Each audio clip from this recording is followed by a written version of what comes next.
Hi மக்களே! இந்த செடி பேரு நித்ய கல்யாணி. இந்த செடியில டெய்லி பூ பூத்துட்டே இருக்கும். யூசுவலா அவங்க சில பேர் இத வீட்டு முத்தத்தில வச்சிருப்பாங்க.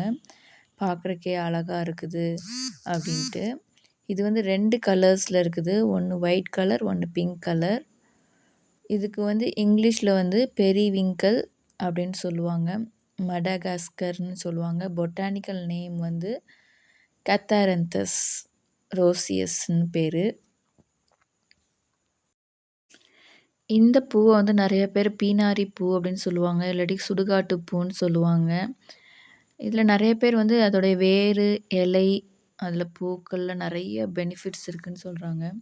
நாங்க என்ன பண்ணுவோம்னா, 2 அ இல்லாட்டிக்கு ஒரு 4, 5 ஃப்ளவர்ஸ் போட்டுட்டு, ஒரு கிளாஸ் ஆஃப் தண்ணீல போட்டு, அத 1/2 கிளாஸ் வர வரைக்கும் வத்தி குடிச்சா, அது கேன்சர் பேஷண்ட்ஸ்க்கு, டயபெட்டிஸ்க்கு, ஹை பிளட் பிரஷர், ஸ்ட்ரோக்கு, உடல் அசதி, அ இந்த மாதிரி நெறைய ஆன்டிசெப்டிக்காகவும் கூட இது நம்ம உடம்புக்கு பயன்படுது அப்படின்னு ஆராய்ச்சி மையத்தில சொல்லியிருக்கிறாங்க.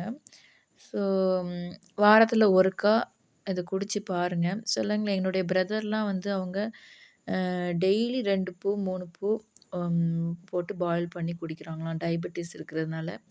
ஸோ இது நீங்க மருத்துவர்ட்ட அணுகி உங்க உடல் ரீதிக்கு எத்தனை பூ போடணும், எது போடணும்னு சொல்லி வைத்தியர் இருப்பாங்கல்ல, அவங்கட்ட கேட்டு விசாரிச்சு அதன்படி நீங்க செய்யுங்க. Thank you friends.